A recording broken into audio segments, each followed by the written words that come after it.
BRS party ఎప్పటికప్పుడు ఇటు ఎక్కుపెట్టిన బాణాల్లాగా ప్రశ్నలు అడుగుతూనే ఉంది. అయితే ఈ రోజు నిరుద్యోగులకు సంబంధించి కూడా పెద్ద ఎత్తున సభ అయితే ఏర్పాటు చేయడం జరిగింది. మరి ఈ సభ కూడా ఇటు బీఆర్ఎస్ పార్టీకి కొంత ప్లస్ గానే నిలుస్తుందని చెప్పేసి కూడా మరి కొంత సమాచారం అయితే ఉందని చెప్పేసి కూడా చెప్పుకోవాలి. అయితే ఇది కాంగ్రెస్ ప్రభుత్వంపై ఈ ఎఫెక్ట్ ఏ విధంగా ఉంటుందనేది కూడా కొంత తీవ్ర చర్చనీయాంశంగా మారిన పరిస్థితి మనం చూస్తున్నాము. ఎందుకంటే ఇటు సంవత్సరానికి 2 లక్షల ఉద్యోగాలు కాంగ్రెస్ పార్టీ ఇస్తానని చెప్పేసి కూడా హామీ ఇవ్వడం జరిగింది. అదేవిధంగా ఫీజు రియంబర్స్మెంట్ కావచ్చు, అదేవిధంగా ఇటు నిరుద్యోగులకు విద్యార్థులకు సంబంధించిన సంక్షేమం విషయంలో కావచ్చు ప్రభుత్వం ఎప్పటికప్పటికి ఇటు విద్యార్థులకు నిరుద్యోగులకు అండగా ఉంటుందని చెప్పేసి కూడా ఇటు హామీలు ఇవ్వడం అయితే జరిగింది. మరి దానికి సంబంధించి కూడా ఇటు కాంగ్రెస్ పార్టీ అధికారంలోకి వచ్చిన తర్వాత ఇస్తానన్న 2 లక్షల ఉద్యోగాలు ఇవ్వలేదని చెప్పేసి కూడా ఇటు బీఆర్ఎస్ పార్టీ నాయకులు అయితే ఆరోపిస్తున్న పరిస్థితి మనం చూస్తున్నాము.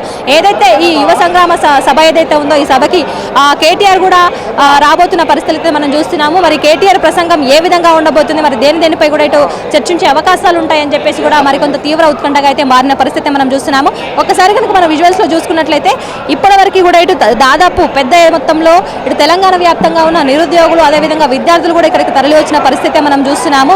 ఇంకా కూడా చాలా మంది ఈ యొక్క సభకి తరలి వచ్చే అవకాశం ఉందని చెప్పేసి కూడా ఇటు బీఆర్ఎస్ నాయకులు కార్యకర్తలు అయితే అంచనాలు వేసిన పరిస్థితి.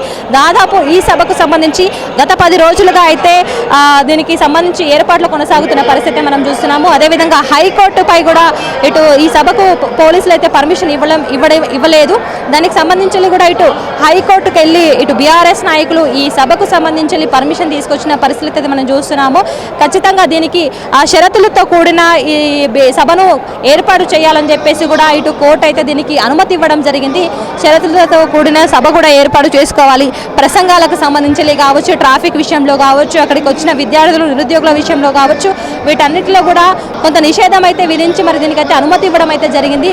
అటు పోలీసులు కూడా ఈ సభకి ఎందుకు అనుమతి ఇవ్వలేదంటూ కూడా ఇటు పోలీసులను కూడా కొంత మందలించిన పరిస్థితి మనం చూస్తున్నాము. పోలీసులు కూడా దీనికి ఖచ్చితంగా రెస్పాండ్ అవ్వాలి.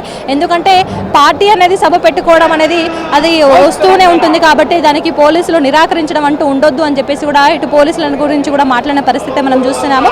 మొత్తానికైతే ఇటు బీఆర్ఎస్ నాయకులు అయితే సభకు సంబంధించి పర్మిషన్లు అయితే తెచ్చుకోవడం జరిగింది. మరి ఈ రోజు ఉదయం నుంచి కూడా ఈ సభకు పెద్ద ఎత్తున ఇటు తెలంగాణ వ్యాప్తంగా ఉన్న నిరుద్యోగులు అదేవిధంగా విద్యార్థులు కూడా తరలి వస్తున్న పరిస్థితి మనం చూస్తున్నాము. కాంగ్రెస్ ప్రభుత్వం అధికారంలోకి వచ్చి 2 సంవత్సరాలు అవుతుంది కాబట్టి ఇటు విద్యార్థులకు సంబంధించి అదేవిధంగా నిరుద్యోగులకు సంబంధించి నోటిఫికేషన్లు ఏవైతే ఉన్నాయో మరి వాటిపై కూడా ఇటు ప్రశ్నించే అవకాశం ఉంటుందని చెప్పేసి కూడా మరి కొంత సమాచారం అయితే ఉందని చెప్పేసి కూడా చెప్పుకోవాలి.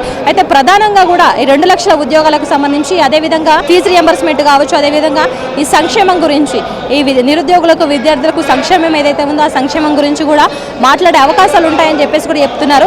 గతంలో చూసుకున్నట్లయితే నిరుద్యోగులు అంతా కలిసి ఇటు బీఆర్ఎస్ పార్టీని గద్దెదింపిన పరిస్థితులు అయితే ఉన్నాయి.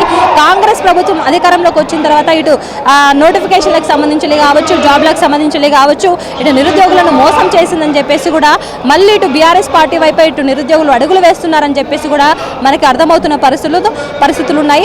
అయితే ఇది కొంత బీఆర్ఎస్ పార్టీకి ప్లస్ పాయింట్ గానే నిలుస్తుందని చెప్పేసి కూడా చెప్పుకోవాలి. అదేవిధంగా ఇటు కాంగ్రెస్ దీనిపై ఏ విధంగా స్పందిస్తుంది, మరి నోటిఫికేషన్ల విషయంలో ఏ విధంగా ఉంటుందనేది కూడా కొంత తీవ్ర ఉత్కంఠగా మారిందని చెప్పేసి కూడా చెప్పుకోవాలి. కానీ కాంగ్రెస్ మాత్రం ఇటు ఖచ్చితంగా మేము ఏదైతే నోటిఫికేషన్లు ఇస్తామని చెప్పేసి చెప్పామో ఆ నోటిఫికేషన్లు కూడా మేము ఎప్పటికప్పుడు విడుదల చేస్తూ ఉన్నాము.